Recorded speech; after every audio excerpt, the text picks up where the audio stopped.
So Dinakar ಅವರು 2002ರಲ್ಲಿ ಒಂದು ಪುಸ್ತಕ ತಗೊಂಡ್ಬರ್ತಾರೆ. ಆವಾಗ ವೀರಪ್ಪನ್ಸ್ ಪ್ರೈಸ್ ಕ್ಯಾಚ್ ರಾಜ್ಕುಮಾರ್ ಅಂತ ಹೇಳುವ ಒಂದು ಪುಸ್ತಕ ತಗೊಂಡ್ಬರ್ತಾರೆ. ರಾಜ್ಕುಮಾರ್ ಅವ್ರನ್ನ ಬಿಡುಗಡೆ ಮಾಡಲಿಕ್ಕೆ ಕೃಷ್ಣ ಸರ್ಕಾರ 20 ಕೋಟಿ ಕೊಟ್ಟಿದೆ. ತಮಿಳುನಾಡು STFನವರು ನಮ್ಮ ಮೇಲೆ ಅಟ್ಯಾಕ್ ಮಾಡಿದ್ರು, ಅದರಲ್ಲಿ ನಾಗಪ್ಪ ಅವರಿಗೆ ಗುಂಡೇಟ್ ಬಿದ್ದಿದೆ, ಅವರೀಗ ನನ್ನ ಹತ್ರ ಇಲ್ಲ. ಆದರೆ ಸಂಗ್ರಾಮ್ ಸಿಂಗ್ಗೆ ನಂತರ ಗೊತ್ತಾಗಿದ್ದು ಅವನು ಅಬ್ದುಲ್ ಕರೀಂ ತಲ್ಗಿ. ಸೊ ಈ ಅಪಹರಣ ನಡೆದಿದ್ದಂಥ ಸಂದರ್ಭದಲ್ಲೇ DGP ಸ್ಥಾನ ಹೊಸದಾಗಿ ನಾಮಕರಣ ಆಗಬೇಕಾಗಿರುತ್ತೆ. ಅದಕ್ಕೆ ದಿನಕರ್ ಅವರು ದಿನಕರ್ ಅವರು ಸೀನಿಯಾರಿಟಿ ಪ್ರಕಾರ ಕೊಡಬೇಕಾಗಿರುತ್ತೆ. ಆದರೆ ಸ್ವಲ್ಪ ಅವರು ಮ್ಯಾವರಿಕ್, ಹಾಗಾಗಿ SM ಕೃಷ್ಣ ಅವರು ಅವರನ್ನು ಕಡೆಗಣಿಸಿ ಶ್ರೀನಿವಾಸುಲು ಅವ್ರನ್ನ ಮಾಡ್ತಾರೆ. ಸೊ ಶ್ರೀನಿವಾಸುಲು ಮಾಡಿದ್ಮೇಲೆ ದಿನಕರ್ ಸುಪ್ರೀಂ ಕೋರ್ಟ್ಗೆ ಹೋಗ್ತಾರೆ. ನನ್ನ ಜ್ಯೇಷ್ಠತೆಯನ್ನು ಕಾಪಾಡಿಲ್ಲ ಇವರು, ನನಗೆ ಕೊಡಬೇಕು ಅಂತೇಳಿ ಅಲ್ಲಿ ಗೆದ್ಕೊಂಡು ಬಂದುಬಿಡ್ತಾರೆ. ಗೆದ್ಕೊಂಡು ಬಂದಮೇಲೆ ಅವ್ರನ್ನ DGP ಮಾಡಬೇಕಾಗತ್ತೆ. ಸೊ ಇಂಥ ಒಂದು ಕ್ರೈಸಿಸ್ ಸಿಚುಯೇಷನಲ್ಲಿ ಮುಖ್ಯಮಂತ್ರಿ ಮತ್ತು DGPಗೆ ಕೋಆರ್ಡಿನೇಷನ್ ಇರಲ್ಲ. ಸೊ ಅವ್ರನ್ನ ದಿನಕರ್ನ ದೂರದಲ್ಲಿ ಇರ್ತಾರೆ ಈ ವಿಚಾರದ ಸಂಬಂಧಪಟ್ಟಾಗೆ. ಸೊ ಕೃಷ್ಣ ಅವರು ಅವಾಗೆಲ್ಲ ಕನ್ಸಲ್ಟ್ ಮಾಡ್ತಾ ಇದ್ದು ಒಂದು ಸ್ಮಾಲ್ ಗ್ರೂಪ್. ಆ ಸ್ಮಾಲ್ ಗ್ರೂಪ್ನಲ್ಲಿ ಇದ್ದಿದ್ದು DIG ಇಂಟೆಲಿಜೆನ್ಸ್ ಆದಂಥ ಜಯಪ್ರಕಾಶ್ ಅವರು, ಅವರ ಭಾಳ ಆಪ್ತರಾದಂಥ T. ಶ್ರೀನಿವಾಸುಲು ಅವರು ಮತ್ತು ಹೋಮ್ ಮಿನಿಸ್ಟ್ರು ನಮ್ಮ ಮಲ್ಲಿಕಾರ್ಜುನ ಖರ್ಗೆ ಇರ್ತಾರೆ. ದೆನ್ ಅವರ ಅಳಿಯ ಸಿದ್ಧಾರ್ಥ, ಆಮೇಲೆ DK ಶಿವಕುಮಾರ್, ಆಮೇಲೆ ರಾಜ್ಕುಮಾರ್ ಮಕ್ಕಳು, ಇವರಿಷ್ಟು ಜನ ಆಗಾಗ್ಗೆ ಸೇರಿ ಇದರ ಬಗ್ಗೆ ಏನು ಸ್ಟ್ರಾಟಜಿ ಮಾಡ್ಬೋದು, ಏನು ಮಾಡ್ಬೋದು, ಅವ್ನು ಕಳಿಸಿರ್ತಕ್ಕಂಥ ಕ್ಯಾಸೆಟನ್ನು ಅನಲೈಸ್ ಮಾಡಿ ಕ್ಲೋಸ್ ಡೋರ್ ಮೀಟಿಂಗ್ ಏನೇನು ಆಗಬೇಕು ಅಂತೇಳಿ ಅವನು ಆಗಾಗ್ಗೆ ಒತ್ತೆ ಹಣದ ಬಗ್ಗೆ ಕೇಳ್ತಾ ಇದ್ದು ಕೂಡ ಬರ್ತಾ ಇರುತ್ತೆ. ಆದರೆ ಅದನ್ನು ಇಗ್ನೋರ್ ಮಾಡ್ಕೊಂಡು ಬಂದಿರ್ತಾರೆ. ಅಫ್ಕೋರ್ಸ್ ನವೆಂಬರ್ 14ರಂದು ರಾಜ್ಕುಮಾರ್ ರಿಲೀಸ್ ಆದಮೇಲೆ ಅದನ್ನು ಜನ ಮರ್ತು ಬಿಟ್ಟಿರ್ತಾರೆ. ಆದರೆ ಒಂದು ಗುಸು ನಡೆದೇ ಇರುತ್ತೆ.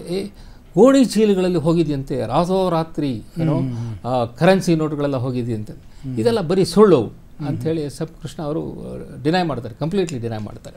ರಾಜ್ಕುಮಾರ್ ಅವರು ರಿಲೀಸ್ ಆದಮೇಲೆ ಅದು ತಣ್ಣಗಾಗುತ್ತೆ. ಸೊ ದಿನಕರ್ ಅವರು 2002ರಲ್ಲಿ ಒಂದು ಪುಸ್ತಕ ತೊಗೊಂಬರ್ತಾರೆ. ರಿಟೈರ್ ಆಗಿರ್ತಾರೆ ಅವರು, ರಿಟೈರ್ ಆಗಿ ವಕೀಲ ವೃತ್ತಿ ಬರೀ ಶುರು ಮಾಡಿರ್ತಾರೆ. ಆವಾಗ ವೀರಪ್ಪನ್ಸ್ ಪ್ರೈಸ್ ಕ್ಯಾಚ್ ರಾಜ್ಕುಮಾರ್ ಅಂತ ಹೇಳುವ ಒಂದು ಪುಸ್ತಕ ತೊಗೊಂಬರ್ತಾರೆ. ಆ ಪುಸ್ತಕದಲ್ಲಿ ಅವರು ರಾಜ್ಕುಮಾರ್ ಅವ್ರನ್ನ ಬಿಡುಗಡೆ ಮಾಡಲಿಕ್ಕೆ ಕೃಷ್ಣ ಸರ್ಕಾರ 20 ಕೋಟಿ ಕೊಟ್ಟಿದೆ ಅನ್ನೋ ಒಂದು ಬಾಂಬ್ ಬಿಡ್ತಾರೆ. ಸೊ ಅದನ್ನು ಕೃಷ್ಣ ಅವರು ಇದು ಬರೀ ಸುಳ್ಳುಗಾರ, ಅಂಥದ್ದು ಏನೂ ನಡೆದಿಲ್ಲ ಅಂತ ಹೇಳ್ಬಿಟ್ಟು ಅವ್ರ ಮೇಲೆ ಮಾನನಷ್ಟಕ್ಕೆ ಮೊಕದ್ದಮೆ ಹಾಕ್ತೀವಿ ಅಂತ ಹೇಳಿ ಮಾನನಷ್ಟ ಮೊಕದ್ದಮೆ ಹಾಕಿಸೇ ಬಿಡ್ತಾರೆ.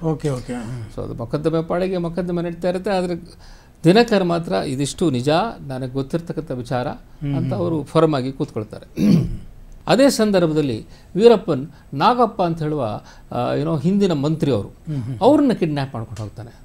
ಸೊ ಅವನು ಅವತ್ತು ಎಳಗಿಟ್ಕೊತಾರೆ. ಇವರಿಗೆ ಕೃಷ್ಣ ಅವರಿಗೆ ತಲೆನೋವು ಹೋಗೋದೇ ಇಲ್ಲ. ಸೊ ಆ ವಿಚಾರದಲ್ಲಿ ಹೇಗೆ ಅವನನ್ನು ಬಿಡಿಸ್ಕೊಂಡು ಬರೋದು ಅನ್ನೋದನ್ನು ಮಾಡ್ತಾ ಇರ್ತಾರೆ. ಮತ್ತೊಂದು ಹೊಸ ಪ್ರಯತ್ನ ನಡೀತಾ ಇರುತ್ತೆ. ಕೊಳತ್ತೂರು ಮಣಿ ಅವರು ಆ ಕೊಳತ್ತೂರು ಮಣಿ ಅವ್ರನ್ನ ಕಳಿಸಿ ಸಂಧಾನಕ್ಕೆ ಅಂತ ವೀರಪ್ಪನ್ ಹೇಳ್ತಾನೆ. ಆದರೆ ಅವಾಗ ಅವನು ಜೈಲಲ್ಲಿ ಇರ್ತಾನೆ. ಅವನು LTTE ಗ್ರೂಪ್ನಲ್ಲಿ ಇದ್ದವನು ಅವನು.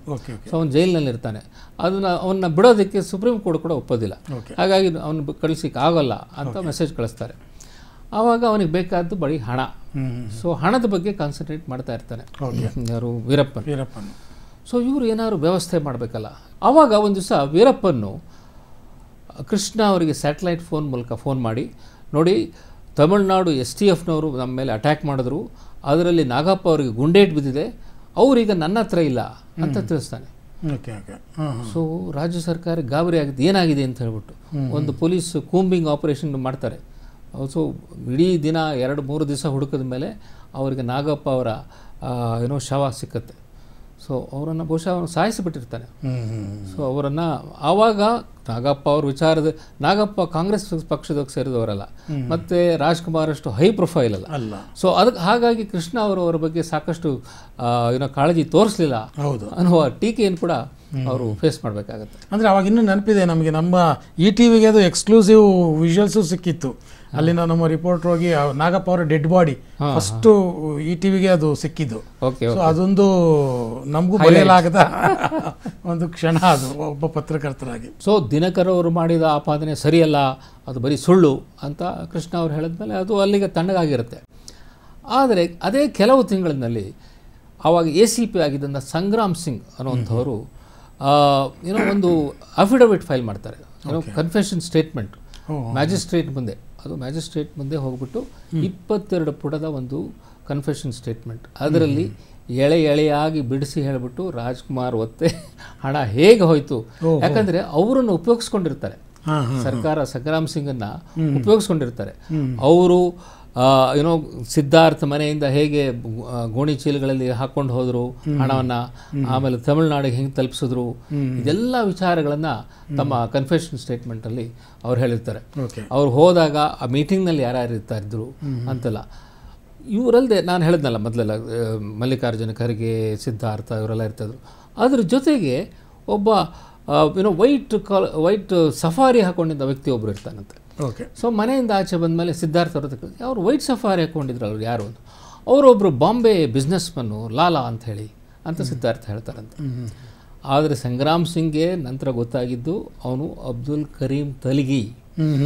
ತೆಲಗಿ ಪ್ರಕರಣ ನಾವು ಕೇಳಿದ್ವಿ, ನಕಲಿ ಸ್ಟಾಂಪ್ ಪೇಪರ್ ಪ್ರಕರಣ, ನಕಲಿ ಸ್ಟಾಂಪ್ ಪೇಪರು. ಆ ತೆಲಗಿ ಕೂಡ ಕೃಷ್ಣ ಅವರ ಮನೆಯಲ್ಲಿರ್ತಾನೆ ಆವಾಗ. ಸೊ ಸಂಗ್ರಾಮ್ ಸಿಂಗ್ಗೆ ಅನುಮಾನ ಬರುತ್ತೆ, ಈ ಒತ್ತೆ ಹಣ ಬಹುಶಃ ತೆಲಗಿಯಿಂದ ವಸೂಲಿ ಮಾಡಿರಬೇಕು ಅಂತೇಳಿ. ಅವನ ಕನ್ಫೆಷನ್ ಸ್ಟೇಟ್ಮೆಂಟ್ನಲ್ಲಿ ಕೂಡ ಅದನ್ನು ಹಿಂಟ್ ಕೊಡ್ತಾನೆ. ಸೊ ಈ ಥರ ಏನೋ ಒಂದಕ್ಕೊಂದು ಸೇರ್ಕೊಂಡಿದ್ದಂಥ ವಿಚಾರ. ಸೊ ಸಂಗ್ರಾಮ್ ಸಿಂಗ್ ಇದನ್ನು ಏನೋ ಕೋರ್ಟ್ ಮುಂದೆ ಹೇಳಿದ್ದನ್ನು ಇವರು ಡಿನೈ ಮಾಡೋಕ್ಕಾಗಲ್ಲ. ಸಂಗ್ರಾಮ್ ಸಿಂಗ್ ಕೋರ್ಟಿಂದ ಹೊರಕ್ಕೆ ಬಂದು ಜೋರಾಗಿ ಮಾಧ್ಯಮಗಳ ಮುಂದೆ ಹೇಳಿದ್ದು ಇನ್ನೂ ನೆನಪಿದೆ. ಜೋರಾಗಿ ಒಂಥರ ಎದೆ ತಟ್ಕೊಂಡು ಹೇಳ್ದಂಗೆ ಕೂಗಾಡ್ಕೊಂಡು ಹೇಳಿದ್ದು. ಸಂಗ್ರಾಮ್ ಇದು ಬಂದಿದ್ದು 2004ರಲ್ಲಿ ಆಚೆ. ಸೊ 4 ವರ್ಷದ ನಂತರ, ರಾಜ್ಕುಮಾರ್ ರಿಲೀಸ್ ಆಗಿ 4 ವರ್ಷದ ನಂತರ. ಸೊ ಸಂಗ್ರಾಮ್ ಸಿಂಗ್ ಅವರು ಯಾಕೆ ಹೀಗೆ ಮಾಡಿದ್ರು, ಒಂದು ಕನ್ಫೆಷನ್ ಸ್ಟೇಟ್ಮೆಂಟ್ ಕೊಟ್ಟರು ಅಂದರೆ, ಸಂಗ್ರಾಮ್ ಸಿಂಗ್ ಅವರು ಸಿಟಿ ಮಾರ್ಕೆಟ್ನ ಇನ್ಸ್ಪೆಕ್ಟರ್ ಆಗಿದ್ದಾಗ ತೆಲಗಿ ಸ್ಟ್ಯಾಂಪ್ ಪೇಪರ್ ಕೇಸ್ನಲ್ಲಿ ಅವರನ್ನು ಇನ್ವೆಸ್ಟಿಗೇಷನ್ ಮಾಡಿರ್ತಾರೆ. ತೆಲಗಿ ಕಡೆಯವರು ಒಂದು 5-6 ಜನನ ಅರೆಸ್ಟ್ ಕೂಡ ಮಾಡಿರ್ತಾರೆ. ಆ ಸಂದರ್ಭದಲ್ಲಿ ರೋಷನ್ ಬೇಗ್ ಅವರು ಗೃಹ ಮಂತ್ರಿ ಆಗಿರ್ತಾರೆ. ಅವರು ಅವನನ್ನು ಮನೆ ಕರೆಸಿ, ಸಂಗ್ರಾಮ್ ಸಿಂಗ್ ಅವರನ್ನು ಮನೆಗೆ ಕರೆಸಿ, ಅವರೆಲ್ಲ ನಮ್ಮ ಕಡೆಯವರು, ಇನ್ನು ಮುಂದುವರಿಸಬೇಡಿ ಇದನ್ನು ಅಂತ ಹೇಳಿದ್ರಂತೆ. ಹಾಗಿದ್ದು ಕೂಡ ಇವರನ್ನ CBI ಕೇಸ್ನಲ್ಲಿ ಸಿಕ್ಕಾಕ್ಸಿ ಅವರನ್ನು ಕೂಡ CBI ಮೂಲಕ ಅರೆಸ್ಟ್ ಮಾಡ್ತಿರ್ತಾರೆ. ಸಂಗ್ರಾಮ್ ಸಿಂಗ್ ಅಂದರೆ ಮಾತು ಕೇಳಲಿಲ್ವಲ್ಲ ಅಂತ, ನಮ್ಮ ಮಾತು ಕೇಳಲಿಲ್ಲ ಅಂತನೋ ಅಥವಾ ಇನ್ನೇನು ನಡೆದಿತ್ತು ಗೊತ್ತಿಲ್ಲ, ಒಟ್ಟಿನಲ್ಲಿ. ಹಾಗಾಗಿ ಅವನಿಗೆ ಜಿದ್ದು ಬಂದಿರುತ್ತೆ. ಸೊ ಆ ಜಿದ್ದಿನಿಂದಾಗಿ ಅವರು ಏನೋ ಈ ಒತ್ತೆ ಹಣದ ವಿಚಾರವನ್ನು, ಯಾಕಂದರೆ ಅವರು ಪರ್ಸನಲಿ ನೋಡಿದಂಥ ವಿಚಾರ ಅದನ್ನೆಲ್ಲ ಹೊರಗೆ ಹಾಕಿರ್ತಾರೆ. ಸೊ ಹೀಗೆ ಫೈನಲಿ ಒಂದು 20 ಕೋಟಿಯಷ್ಟು ಹಣ ಅವನಿಗೆ ತಲುಪಿದೆ, ವೀರಪ್ಪನ್ ತಲುಪಿದೆ ಅನ್ನೋ ವಿಚಾರ ಕೂಡ ಹೊರಗೆ ಬರುತ್ತೆ. ಬಟ್ ಅದ್ರ ಬಗ್ಗೆ ಎಷ್ಟು ಹಣ ಹೋಯಿತು ಅನ್ನೋದ್ರ ಬಗ್ಗೆ ಸಾಕಷ್ಟು ಕಾಂಟ್ರವರ್ಸಿ ಇತ್ತು. ಯಾಕಂದರೆ ಜಯಲಲಿತಾ ಅವರು, ನನಗೆ ಜ್ಞಾಪಕ ಇದ್ದಂಗೆ, ಅವರ ಅಸೆಂಬ್ಲಿನಲ್ಲೇ 30 ಕೋಟಿಯಷ್ಟು ಹಣವನ್ನು ಕೊಟ್ಟಿದ್ದಾರೆ ವೀರಪ್ಪನಿಗೆ ಅಂತೇಳಿ. ಮತ್ತು ಇನ್ನಷ್ಟು ರೂಮರ್ಸ್ ಇದ್ದಿದ್ದು ಗೋಪಾಲನ್ಗೂ ಹೋಗಬೇಕಾಗಿತ್ತು, ಉಳಿದವ್ರಿಗೂ ಹೋಗಬೇಕಾಗಿತ್ತು ಅಂತೆಲ್ಲ. ಒಟ್ಟಿನಲ್ಲಿ ರಾಜ್ಕುಮಾರ್ ಅಪಹರಣ ಪ್ರಕರಣದಲ್ಲಿ ಸಾಕಷ್ಟು ಹಣ ವ್ಯಯ ಆಗಿತ್ತು ಅನ್ನೋ ವಿಚಾರವಂತೂ ಸತ್ಯ. ಅಂದರೆ ಇಷ್ಟೆಲ್ಲ ಇಡೀ ರಾಜ್ಯ ಮಾತಾಡ್ತಿದ್ರು ಕೂಡ ಒತ್ತೆ ಹಣ ಹೋಯ್ತು ಅಥವಾ ಹೋಗಿಲ್ಲ ಅನ್ನೋದ್ರಲ್ಲಿ ಅಧಿಕೃತವಾಗಿ ಎಸ್ ಎಂ ಕೃಷ್ಣ ಅವರು ಏನೂ ಹೇಳಲಿಲ್ಲ ಅಂತ ಅನಿಸುತ್ತೆ. ಅವ್ರ ಬಾಯಿಂದ ಅಂತೂ ಯಾವುದೂ ಬರಲಿಲ್ಲ ಅನಿಸುತ್ತೆ ಅಲ್ವಾ? ಅವರು ಒಪ್ಕೊಂಡಿರಲಿಲ್ಲ. ಓಕೆ. ಸೊ ಒತ್ತೆ ಹಣ ಪ್ರಕರಣದ ಒಂದು ವಿವಾದ ಅಂತ ಆದರೂ ಕೂಡ ಒಟ್ಟಾರೆಯಾಗಿ ಅಪಹರಣ ಪ್ರಕರಣ ಸುಖಾಂತ್ಯ ಕಾಣ್ತು ಎಸ್ ಎಂ ಕೃಷ್ಣ ಅವರ ಅವಧಿಯಲ್ಲಿ ಅನ್ನುವಂಥದ್ದು ಒಂದು